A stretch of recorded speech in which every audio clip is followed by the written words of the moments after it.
Bonjour les amis, on continue notre chapitre notre évangile de Luc, pardon, et cette fois-ci nous passons au chapitre 6 pour les versets 1 à 5 qui a à voir avec l'histoire du sabbat et les disciples qui mangent les grains dans les champs.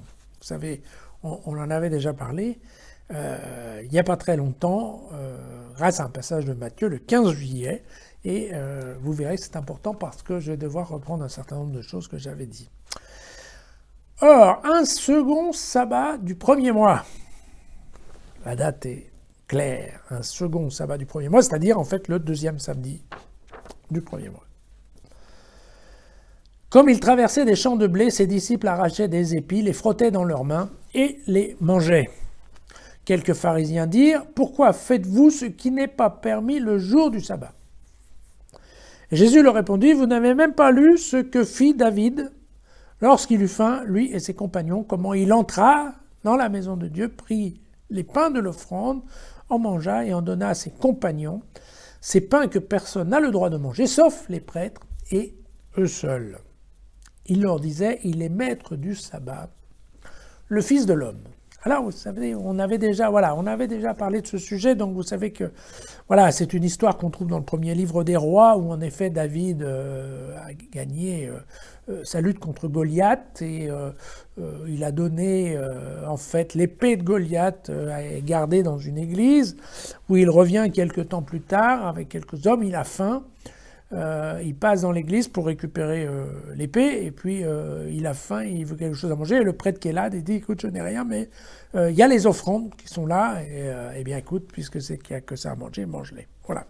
Et donc c'est cette histoire tout à fait biblique, qui est qu'effectivement, quand on a faim, il faut manger, même si c'est le jour du...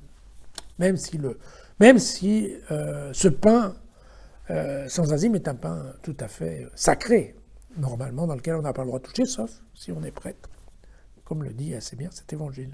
Voilà. Alors, ce que je vous avais dit en juillet par rapport à cet évangile, c'est que les Juifs exagéraient un peu le truc, parce qu'en fait, il était prévu, certes, on n'a pas le droit de rentrer dans un champ et de moissonner à la place du propriétaire, mais par contre, il est prévu dans le Deutéronome, en effet, au chapitre 23, il y a ce qu'on appelle le droit du passant, c'est-à-dire qu'en effet, un promeneur qui a faim peut passer dans le champ et manger quelques épis sur place. C'est-à-dire il peut se rassasier, bien entendu, il n'a pas le droit de couper et d'emmener. Mais se rassasier en grignotant, ça c'est tout à fait autorisé, puisque c'est le droit, ce qu'on appelle le droit du passant ou le droit du promeneur. Voilà. Et donc je vous avais dit, quand même, ils exagèrent un peu, parce que, on pousse un peu le bouchon quand on dit qu'en fait, ils en sont en train de travailler, parce qu'ils ne travaillent pas, quoi. Même si c'est le jour du sabbat, en fait, ils grignotent. Voilà. Mais, ici, dans la version de Luc, c'est un peu différent, parce qu'il y a cette date, le second sabbat du premier mois. Pourquoi c'est différent? Parce que dans le Lévitique, au chapitre 24, il est bien précisé, au versets 5 et 9, que le deuxième sabbat du premier mois, c'est la date de la fête de la première gerbe, en fait, qui est la fête de la moisson. Voilà. Et ce qui est bien écrit, c'est qu'effectivement, avant qu'on ait fêté cette première gerbe, c'est-à-dire qu'en fait, on ait amené la première gerbe à la synagogue ou au temple pour la faire bénir à Dieu, alors on n'a pas le droit de consommer de la moisson fraîche, vous voyez, de la nouvelle cueillette. Voilà. C'est ça, vous savez, comme toujours, en fait, ces règlements juifs, ils paraissent toujours un peu bêtes, mais il y a toujours une raison derrière. Et l'une des raisons, c'est qu'en effet, il faut gérer les stocks. Hein. Et donc, c'est quand même pas malin.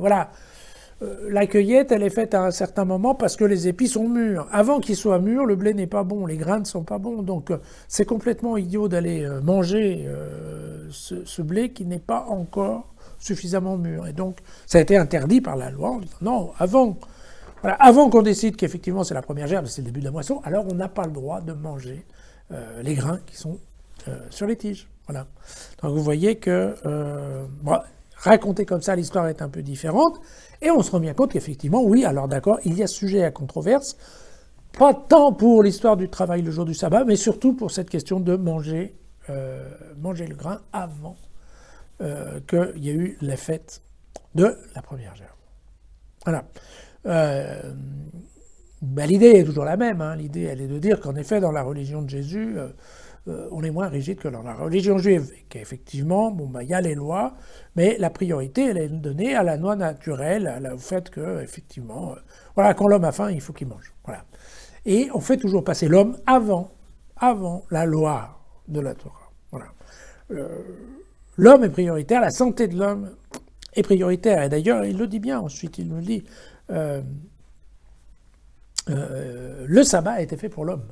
Hein, puisque au départ, l'idée de Dieu, dans la Genèse, vous savez, c'est qu'il insiste pour qu'on bloque un jour sur 7, qui soit réservé, vous savez, au repos, alors, vous savez, de l'homme, de l'animal, de l'esclave. Bon. Et de la femme, je crois d'ailleurs. La femme de l'esclave, voilà, c'est ça. Et donc, cette idée, c'est que, voilà, ce qui compte, c'est le bien de l'homme.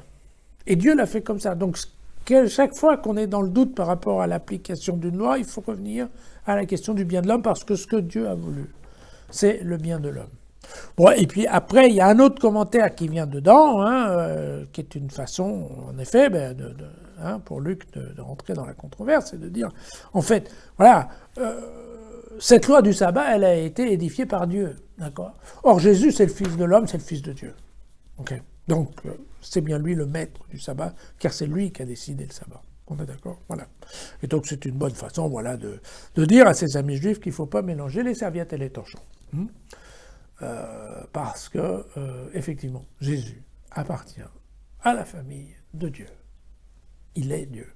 Et donc, ça lui donne un certain nombre de droits que les hommes n'ont pas. Voilà. À demain.